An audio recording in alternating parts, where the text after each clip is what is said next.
Obviously not the name we expect to see against Malcolm, but I guess how's life been since your last fight? Because it's been more than a year since we got to see you in here. So from there to now, how's life been?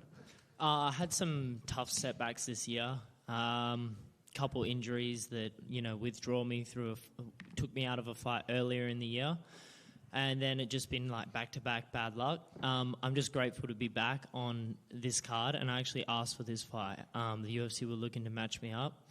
And it was 4 weeks had gone by, and I hadn't heard anything from him. And then when I seen Malcolm's opponent pulled out, I had a friend message me and get in touch with my manager, and she got right onto it. And we actually asked for this. So very grateful that he accepted the fight too, and we could get it done on potentially the biggest card of the year. So super excited. What was it about Malcolm that you wanted this fight so badly? I was looking for a matchup, and it just made sense.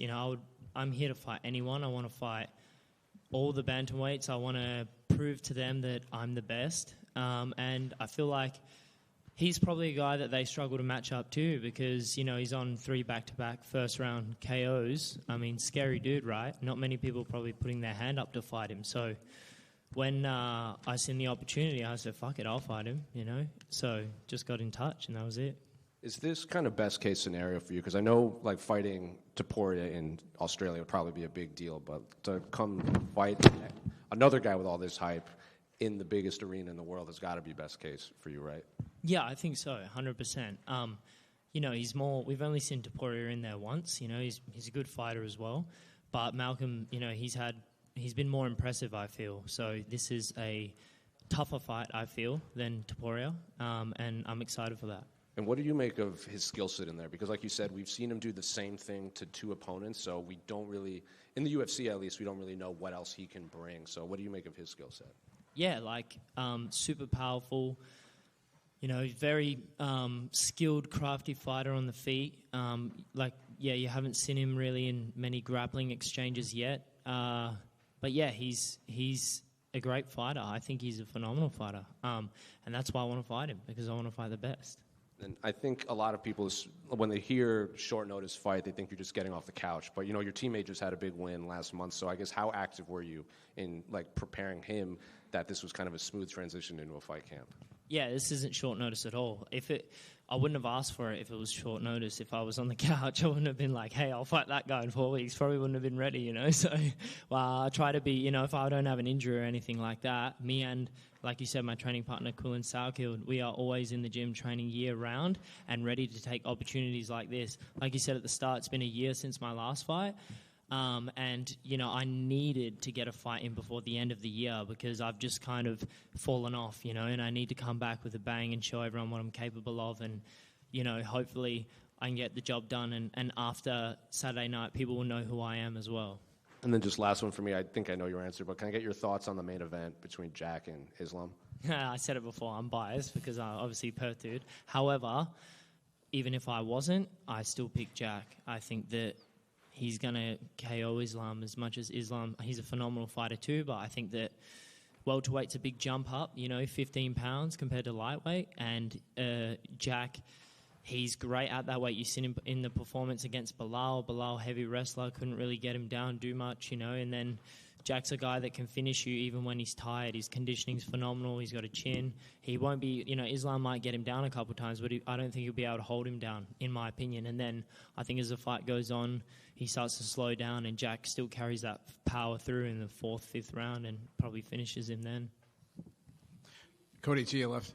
Hey, how you going? Good, how you doing? Good. So obviously he's the guy that's getting a lot of hype. He's, as a lot of people would call, the A side. He's the one that the UFC put on the card. You're the replacement. He's the one that does the big long interview with Ariel Helwani. That said, do you think the UFC's pushing the wrong guy and you should be getting that kind of treatment? Well, I haven't proven myself enough yet, So I feel like he's earned that respect that he's getting and that exposure. I feel like, and they're pushing him for a reason. But also, they wouldn't have put this fight together if they didn't think I was capable as well. So, to a lot of casuals, maybe they think that, I'm, like you said, not capable or something like that, maybe underdog or overlooked a little bit. But, they're casuals for a reason, right? To follow up on that, if you look at the betting line, it's actually a pretty close line. So it means a lot of the sharps are actually betting on you. So what do you think that says about your skill set, that this guy's getting a lot of hype, but even Vegas is saying that you have a real good shot? Well, yeah, I think that, you know, if you're looking at like multis and things like that, and, you know, you put together a multi with me and Jack on it, you're probably going to get good returns. You know, it's worth the risk because, yeah, like the people who know what they're talking about, they do value my skill set, and that, you know, they probably do think that, you know, I think a lot of people, especially who don't know me, would be betting on Malcolm for this fight. Especially with what he's done previously. And then, you know, people who really know and have watched and seen what I'm capable of, they know that especially if I am an underdog, they know that's a good bet, you know. So, yeah, I think in Australia, a lot of people are betting on me and Jack with this one. Good luck to you. Thank you.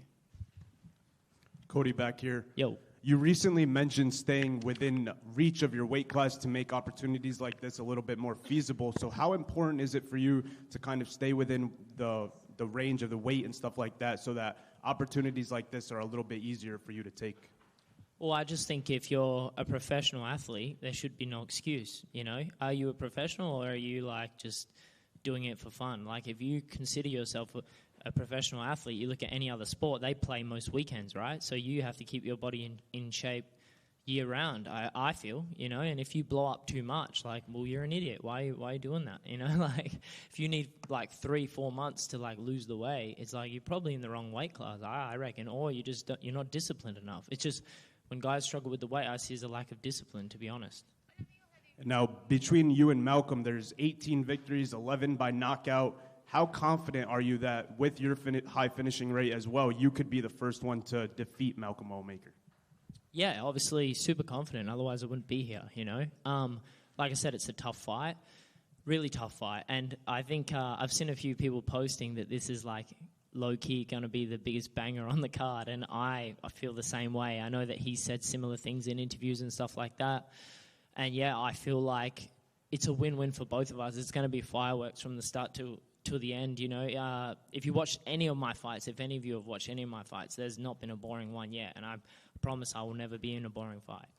And last for me, obviously Saturday night's a huge night for your country back in Australia. A lot of people are going to be watching, tuning in.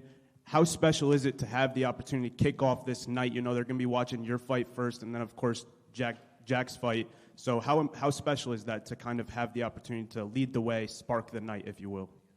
Yeah, honestly, there's a story. So before Jack got in the UFC, he fought on an Eternal card and knocked out a guy called Alden Bates. And he was the main event, and I was having my pro debut, and I was the co-main event. So we were in the locker room together. Jack's always led the way, you know, even on the regional scene, and I've always undercutted him. So it's a privilege and an honor to be able to open up, you know, the prelims with Jack once again on the main card. And yeah, like you said, it's kind of a surreal moment for me, and it does feel very special, but it also feels very natural because I feel like, yeah, I've been here before. That was only 5 years ago, I feel, 5-6 years ago. So yeah, it's like history repeating. It's awesome. I'll piggyback off of that. I was going to say 5 years ago, October 10th, 2020, that's when you made your pro debut. So now to be here in New York City, kind of on this card, you know, undercarding him, as you said, competing at Madison Square Garden, like how special is that? What can you make out of the past 5 years? How quick it's been, you know, to now be here? Yeah, well, at a young age, this was my dream. So, you know, I'm not surprised. That's always what I've wanted to do, you know, since day one. I have always wanted to be in the UFC, and I always seen myself fighting, you know, on the biggest platform in the world, on the biggest stage. So, yeah, for me, it's, I feel super comfortable, and I can't wait. You guys are going to see me more, which is awesome.